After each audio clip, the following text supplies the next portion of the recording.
អូនមកដល់ហើយត្រកមក20នេះ10នៅលើនេះ10ក្នុងនេះ10ទៀតមានទាំងផ្ដៅមានទាំងឈើសុទ្ធស្រាល1គីឡូយើងប្រហែលជា1គីឡូ4ខាំឬក៏1គីឡូ3ខាំឯងពួកនេះអត់ដល់1គីឡូកន្លះឯងពួកផ្ដៅនេះអ្នកត្រូវការស្រាលមែនតើបងប្អូនណា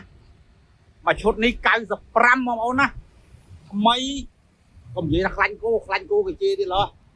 អូមានមួយចែនូបឈោឬគេជេរឲ្យខ្លាញ់គោខ្លាញ់ក្តាមហ្នឹងតែនេះថាថ្មីអត់ទាន់ប្រើមិនទាន់ឲ្យថងចេញទេ90 85បងប្អូនមួយឈុតដូចគ្នានេះយកឈុតនេះ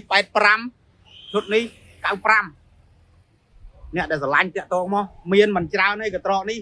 មកលើកនេះប្រហែលជាអាចឆ្នាំក្រោយបានមានទៀតព្រោះជាងថាហត់ប្របាក់ធ្វើអាហ្នឹងធ្វើអត់នេះហើយទេអញ្ចឹងអ្នកស្រឡាញ់តាក់តងមកខ្ញុំនៅសល់អត់ច្រើនទេមានតែប៉ុណ្្នឹងទៅមកអីវ៉ាន់ឃើញ20 30គ្រឿងបងប្អូនខ្ញុំគិតថាច្រើនណានៅកន្លែងខ្ញុំបែរជាអត់យូរទេហើយវាដល់រដូវកាលដែលយើងប្រើនេះនេះនេះ10ទៀតវាច្រើនផ្ដៅបងប្អូនណាផ្ដៅប៉ារ៉ានេះផ្ដៅលៀតស្រាលដូចគ្នាសិតតែផ្ដៅនេះនេះឈើពណ៌ខ្មៅឈើពណ៌ក្រហមប៉ារ៉ានេះមកអ្នកដែលស្រឡាញ់តាក់តងមកយកជាឈុតនិយាយក៏បានយកជារាយមួយក៏បានហើយអីវ៉ាន់ច្រើនបងប្អូននោះត្រង់លុបដងសាវនិយាយថាមានទាំងអស់